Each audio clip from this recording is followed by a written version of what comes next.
So good morning. Can everyone hear me? Okay. I am incredibly honored and happy to be here. And most of all, happy that so many people showed up. I have to tell you a funny story that I was just reminded of. A couple of years ago, I was asked to speak at the NAPFA conference, and I was given the honor of the last slot of the last day of the conference. It was in Las Vegas. It was noon on a beautiful Friday afternoon, and it was me and two other people in the room. That was a low point. Remember how Eleanor talked yesterday about low lights? That was a low light for sure. Anyway, so I'm thrilled that you're here. I've had the opportunity to meet many of you, and that's really exciting for me. And I have to tell you that this topic is soulful for me. A lot of when I speak publicly, a lot of what I speak about is about recruiting, which is the core of what we do. This topic is soulful. It's how I guide advisors, and I'm excited to share some of my insights with you. So let's get started. So let me tell you a little bit about me. I founded Diamond Consultants on my bedroom floor, literally, in 1998. I graduated as an accountant, worked for a number of years as an accountant, and anybody who knows me would say, what? I hated it, and went to work then for an accounting search firm for a couple of years, did very well at it, didn't work for 7 years while I had my kids, and then had the opportunity to get into this business. A dear friend of mine sort of talked me into it. And literally on my bedroom floor, working a couple of hours a week, I started Diamond Consultants. And we are a search and consulting firm that counsels advisors around the country, hopefully on how to find their best business life, the decision of stay versus go, the decision of what are my goals, et cetera. So started the business in 1998. The first big move for me was moving from my bedroom floor to the basement, allowing my husband to build an office for me in the basement, and hired a few recruiters until 2003, when, big deal, we moved to this office, a small office above a pizza place. The family restaurant is a pizza place. And I was largely loving what I was doing, but a one-armed paper hanger. I had hired 3 recruiters, so I was managing them. I was working a desk in terms of counseling advisors. I was writing a column for Rep Magazine and managing the books and everything else. But the main thing about it was that I was spending far less time doing a lot of stuff I didn't like to do, and far less time spending time with my wonderful family. So at the time, my kids were little. Today, those young men are 20, almost 22, and my older one just turned 24. In 2003, after we moved to the pizza place, at the same time, I turned to my husband, who a lot of you know is now my partner. He works with me. At the time, he wasn't my partner, but my soulmate and my counsel and my greatest guide. And I said, oh my God, I need help. Why do I need help?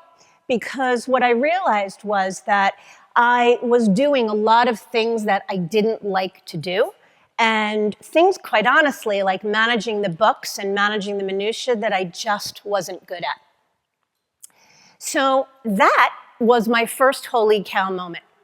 The moment when I sort of realized, oh my God, I have a business.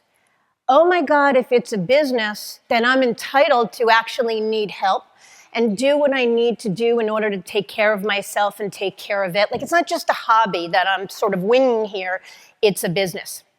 So very reluctantly, and when I say reluctantly, I mean reluctantly, I put an ad in the local paper.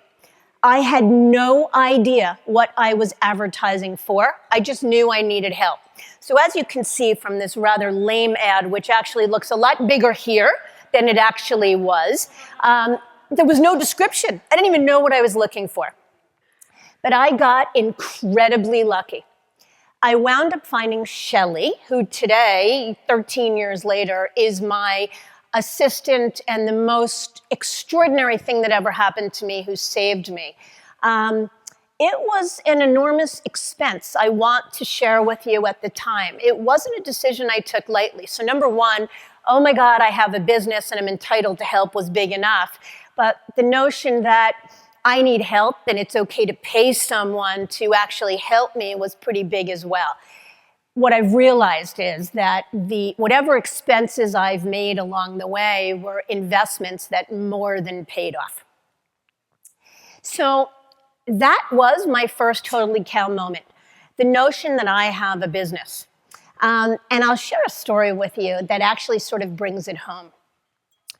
As long as I worked in my house, in the basement, on my bedroom floor, I was under the radar. Nobody really knew. My best friends knew, my family knew. But if I failed, I only failed myself. Nobody really knew, under the radar, the stakes were low. When we moved to the office above the pizza place, and it was a modest office, trust me on that, there was a sign outside. And about 2 weeks after we moved, my husband came home and told me a story that he had been in town, where our office is in Chester, New Jersey. He was riding his bike. He ran into an acquaintance from town. And the acquaintance said, well, I didn't know Mindy had a business. My husband comes home and tells me that story, and he's telling me how cool that is. And my heart is pounding out of my chest, terrified, oh my God. Because what I realized was that now the world knew. Up until this point, it was only me. Again, I failed, it was on me. As soon as I went out into the world and the universe knew, the stakes went up. That was terrifying for me, hugely terrifying. So I had a choice. Those holy cow moments for me are sort of crossroad moments. The crossroad moment of that was I can feel the fear and be paralyzed, or feel the fear, move forward, and do it anyway. And that's what I did. Failure wasn't an option, inertia wasn't an option, and on I went. So life went on. 5 years passed. And actually, we and I were doing incredibly well. Running the business, had 3 and then 4 recruiters working for me, and doing well. But again, still paying attention to the fact that I was continuing to do a lot of things I didn't really like to do. So the second holy cow moment, and you'll see the theme here with cows. You'd think I love cows. It has nothing to do with it. It's just, for me, I realize that's sort of the aha moment, that V8 moment. Holy cow. So the second holy cow moment was really in allowing myself to just begin to define the things that I love to do, to identify the things that I didn't like to do, and beginning to realize that there was a message, that the things that I liked to do were also the things that I was incredibly good at and productive at. The things that I didn't like to do were really things I shouldn't be doing. And ironically, as I shared with you, I'm an accountant. And one of the things I definitely shouldn't have been doing was managing our books, but I was doing that too. So the second holy cow moment came in realizing that I could change the business to fit me instead of me changing to fit it. And that was huge for me. So for me, there was a lot of talk yesterday about balance. Can you have balance? And we'll actually talk about that a little in terms of how I define one's best business life. But I think the better word is about alignment. Alignment for me between what I love to do and what I should be doing. Alignment between what my goals are and what they aren't. Alignment between where I sit and how I do things now and what I actually want to be doing. Those are those holy cow moments. So over the years, I've had dozens of holy cow moments, and here they are, 24 of them. Again, those holy cow moments are the moments that I'm probably the most terrified, but the most terrified because they always seem to move me closer to alignment between who I really am, what's uniquely right for me, and what I want to be doing. Okay, so next part of it, that's just an unfortunate part of the exercise, is paying attention to the pain. It's part of it. What I counsel advisors all the time is that nobody looks to make a change until or unless the pain of staying or the pain of status quo is great enough. So the best changes I've made in my life, the most forward momentum I've taken, always comes as a result of realizing I'm just not happy enough with what I'm doing now. I need to make a change. And in preparing for this presentation, there was an article in the Times last weekend that I wanted to share a quote with you. It said, "We can tolerate low-grade unhappiness, but something really bad has to happen to jolt us out of our complacency and make a change." And how true I think that is. But what's beyond the pain is the passion. So defining what it is that you really love and identifying the pain. And when you identify what you love and you're clear on what you don't, you begin to become clearer. Sort of the road forward, the path becomes clearer. For me, what I love is talking to advisors, counseling advisors. That's number one for sure. I love meeting advisors face to face. I love writing, and that's actually sort of new for me. I never really realized I was a good writer, but I love it, especially when I'm writing about things that I'm passionate about. I love the art of the deal. I hate minutia. I hate things that slow me down. I hate the accounting end of things. I hate managing the books. I hate human resource problems. And at this stage of the game, I share with you, my husband joined me. Fortunately, he loves to do the things I hate. He is infinitely better suited to do them. And between Howard and Shelley, my assistant extraordinaire, and we have a larger staff than that, but the two of them are sort of really the backbone of what I do.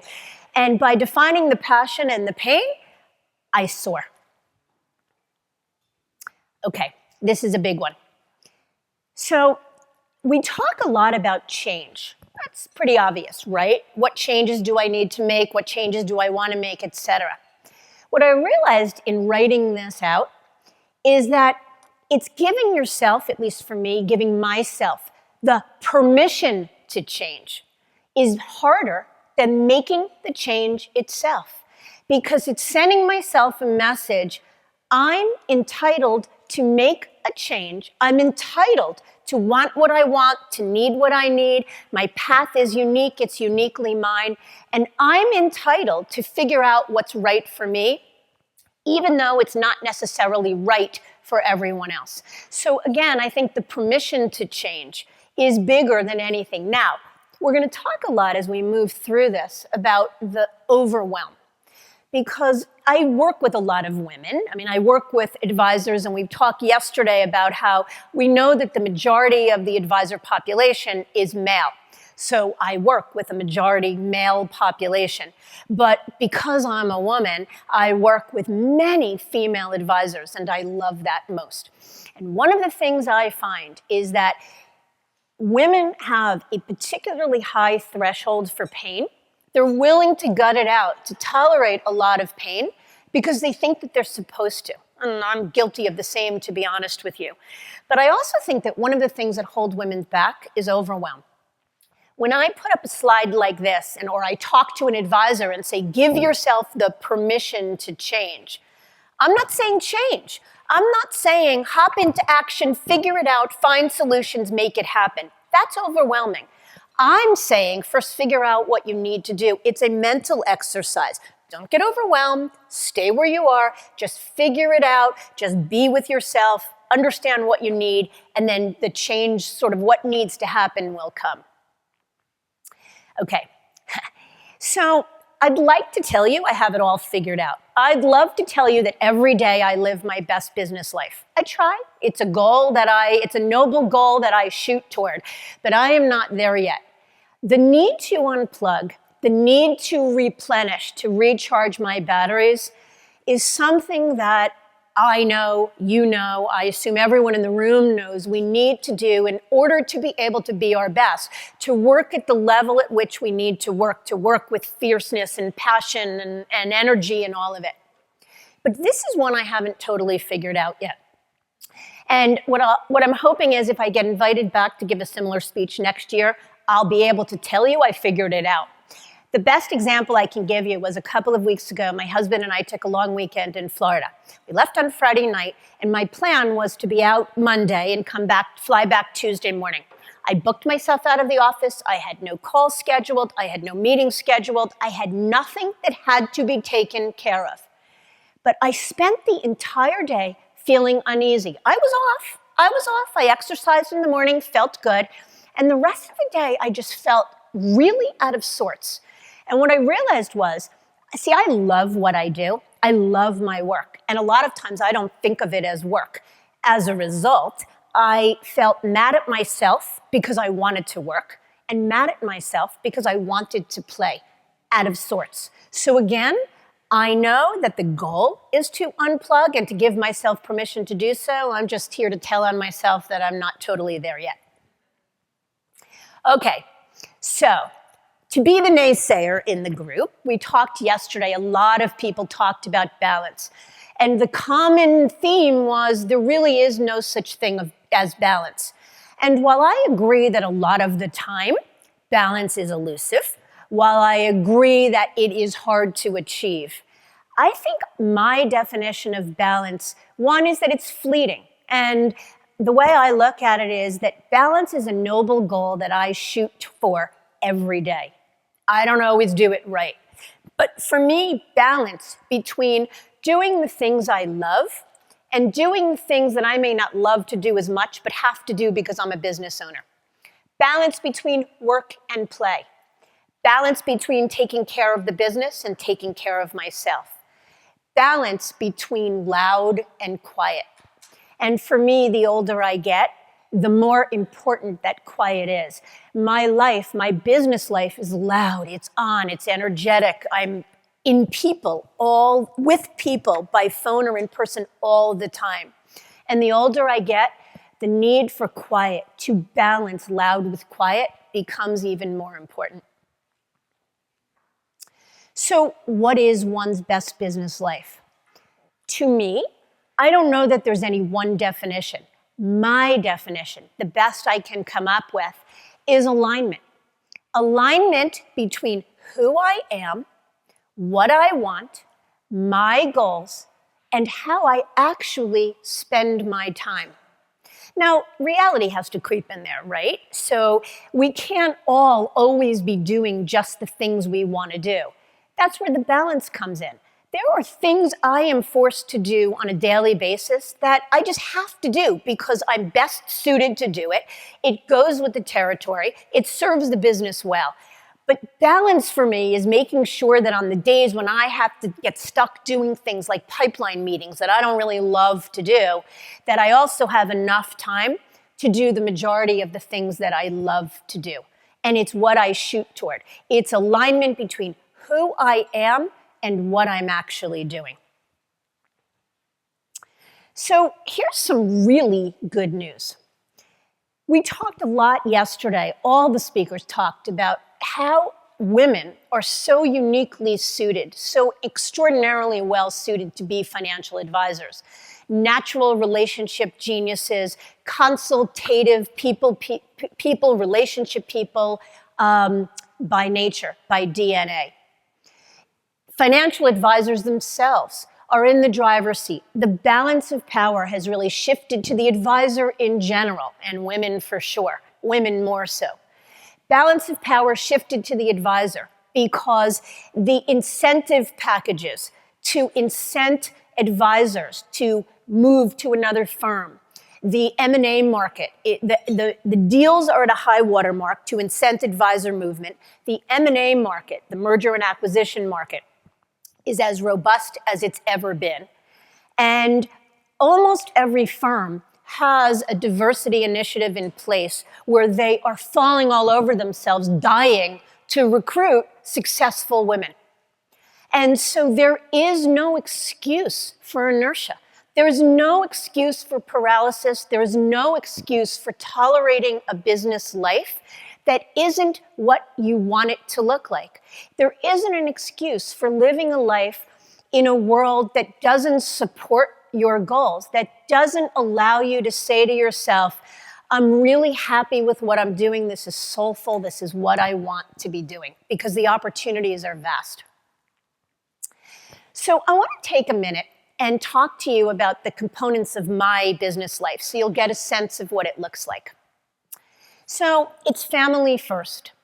And as I mentioned to you, my family is everything. And my first holy cow moment really revolved around realizing that I was spending a lot of time doing things I didn't like to do and spending less time than I wanted to with my family. Now, family first evolved over time, right? My children were little when I started the business. And so family first then meant pulling myself out of work to be at soccer games and tennis tournaments and performances and whatever, dentist appointments, whatever it was. Family first now, the mother of a 22 and 24-year-old, is about helping them with resumes. It's about helping them make travel plans and figuring out what they want to do for spring break. It's about when I'm lucky enough and they share with me sort of their relationship angst or whatever it is. That's what being family first is for me now. Being present is a huge one.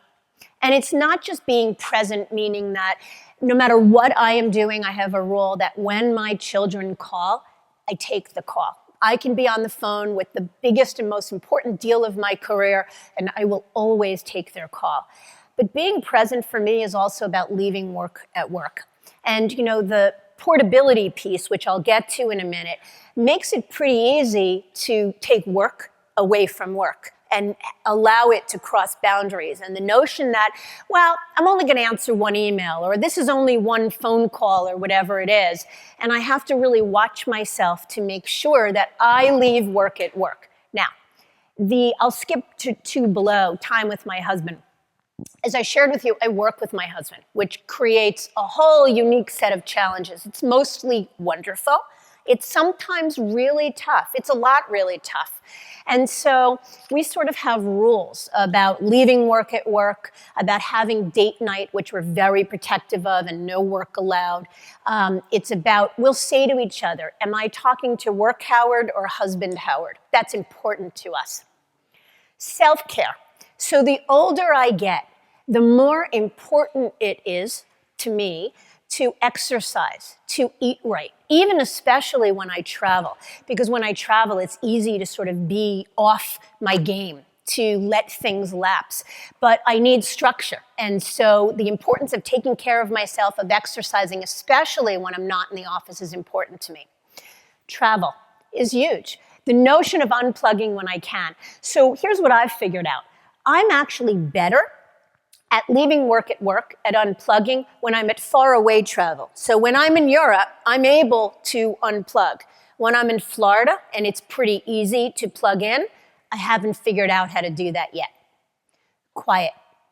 So for me, whether that be taking a hike, and I think about that in these beautiful mountains, or a walk, or reading a book, or just sitting, I have a happy chair with a delicious blanket and just sitting there and being quiet.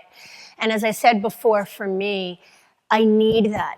That's where the balance comes in for me. My life is loud and busy and quick and hectic, and I need time in every day to quiet, to slow down, to sort of check in with myself. The right support. So we talked a little bit about the right support in the office. It's also about the right support at home. So here's my truth I'm embarrassed to share with you. I'm a really bad cook. I can't iron. In fact, I still have a scar on my hand from probably the last time I ironed. And I really don't know which end of the vacuum cleaner is up. But it is easy enough for me to hire someone to do those things for me when I need to. The importance is that I figure out the things that I'm good at, where my time is best spent, and do those things. Passion we talked about, that the more I'm in touch with what I love to do, the better I'm able to do it. Spiritual life. And this probably goes a little bit hand in hand with quiet. The notion that I detach from outcomes. The notion that I use quiet as times to sort of fill me up to get clarity. The older I get, And the more successful I become, the more I rely on that. And finally, alignment, as we've talked about. Making sure that every day I counsel every person I come in contact with the way I would want to be counseled. Because doing that allows me to put my head on the pillow comfortably every night and to get a good night's sleep. So that's my best business life in words. Here it is in pictures. And so most of them are pretty obvious. The picture of the house is actually where Diamond Consultants resides today. It's a home that was built in 1782. We bought the building. It's actually a landmark. And even the building itself feels soulful to me. It's old and it's quirky and the floors are uneven, but it's delicious. It feels like us and it feels aligned. I feel good when I'm there. So my best business life is knowing my priorities and allowing myself to focus on them. It's okay to change. It's okay to put family first. But the main thing for me, and this was huge, and it's really huge. When I see it in words, it doesn't feel as huge, but it's huge. The notion that I get to define what's uniquely right for me, soulful. And that's going to look different than what's right for you and you and you. And it doesn't matter. The notion that I am the driver of my bus, that I get to decide what's right for me, what's uniquely right for me, and do that. How freeing and wonderful that is. So, balance is actually what I would call, or alignment is what I would call your best business life. So, how do you make it happen? All sounds good, right? So, 9 tough questions, and they are tough, that will lead to your best business life. Let's walk through them one by one. 1, who and what do I value most in my life? So, that should be pretty obvious and easy. My family, my loved ones, my friends. What's less obvious is absolutely making sure that you yourself is on that list. In fact, I'd say putting yourself on the list first, because if you don't love yourself and you don't take care of yourself first and you don't make time to exercise and nourish yourself in some capacity, you're never going to be able to be there for everybody else. It's like, when you're on the airplane and they tell you you put your children's oxygen mask on before your own, same thing, you first. 2, defining your goals. And again, this is not getting ahead of yourself and jumping into change and looking for solutions. This is just determining what the goals are, to begin to say what drives me, what's most important to me. And this is a self-reflective exercise. It's just going inside yourself and figuring out what's right for you. 3, so based upon those goals, this is what I would call a gap analysis. My goals are here. Here's what I want to get to. Where's the hole? Where's the gap? And what is it I need to do in order to fill that gap? So putting it in the context of being a female financial advisor, the principal of an RIA firm. I'm a principal of a firm managing $200 million. I do not have a succession plan, and I'm 60 years old, and my clients are beginning to get nervous, and I only want to work another 5 years. The goal is to find a successor, to figure out what the next generation of this business looks like. Well, the gap is, how do I get from here to there, right? So there are a couple of potential solutions. One is I stay the course and do nothing and let the chips fall where they may. And quite honestly, as a business owner, that's okay. Who am I to say that's wrong?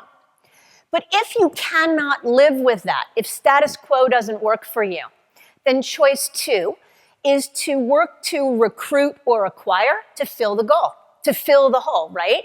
To work to identify that successor or the person that can actually fill the gap. 3 is to be acquired, right? To look to a larger firm who can give you scale and solve for a whole bunch of other things, but also be the next generation. So once I've identified the goals, the notion of what the options are to solve for them become much clearer. It's asking yourself the question, does where I sit today support my values, goals, and desires? Is where I am, is how I do things, bring me closer to the end game? And when I say end game, I don't mean leaving the business, but end game meaning the goal, short-term or long-term.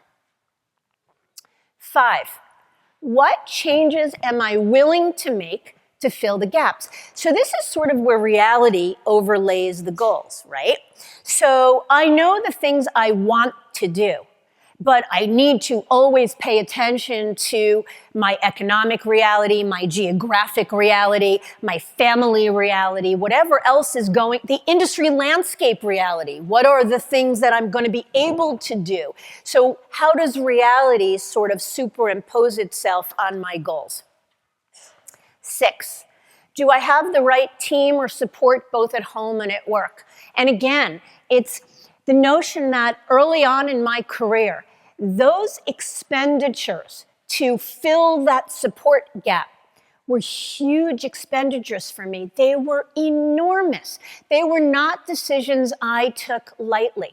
But again, in hindsight, with no exception, actually, they were wonderful investments in my future and actually, in the end, made me more productive and allowed me to soar. Do I play the right role in my business life? It's exactly what we're talking about. Do I spend the majority of my time doing the things I love and that I'm good at and should be doing? Or do I spend the majority of my time doing things that I hate, aren't good at, and probably shouldn't be doing, and things better served by somebody who's just better suited to do it? So who will carry on my legacy? Big smile on my face when I wrote this one. Why? Because that 22-year-old son you saw a picture of is actually joining me as my legacy in my business in June. What I began to realize is that I spend my days, my passion, counseling advisors about succession planning, right? Counseling advisors all about how to live their best business life and who will carry on your legacy. I use the word succession planning and legacy probably 20 times a day. And I hadn't tended to my own. Our son came to us, he's a consultant. He's always been excited about the business. And he is coming in to join us in June. And I'm thrilled about this. So now here I've built this business that is soulful, that I love, that feels like me, my values are aligned, all good stuff. And now it gets to be carried on by someone that I can train, that will probably see things different than I will, but has a lot of my same values and how lucky I am. 9, how do I get from here to there? So again, you gotta be careful about overwhelm, because it's easy to allow overwhelm and panic to cause inertia. But what I can tell you is that feel the fear and do it anyway has been the number one thing that has propelled me the furthest. Smart risks. I'm not talking about stupid risks. I'm talking about smart, calculated risks. But those are the things that really have taken me the furthest in my life. So in a diagram, this is your best business life. It's the components we just talked about. A couple of things about it. One is they all need to be in alignment. They sort of all needed to be tended to at the same time, or you're out of whack and it's not your best business life. The other thing is that it evolves over time, and it continues to evolve over time. So it's not a static thing where today I've got my best business life, darn, I'm set, I figured it out, and this is what it is for the next 20 years. No way. As I evolve, as the world evolves, as the industry evolves, as my clients evolve, as life evolves, my business life evolves. When my son comes in, I am going to be hugely off balance because I'm going to have to figure out how to integrate him and align him and give him responsibility, and I'm going to have to work very hard to continue to check in with myself, probably in a way I've never had to before.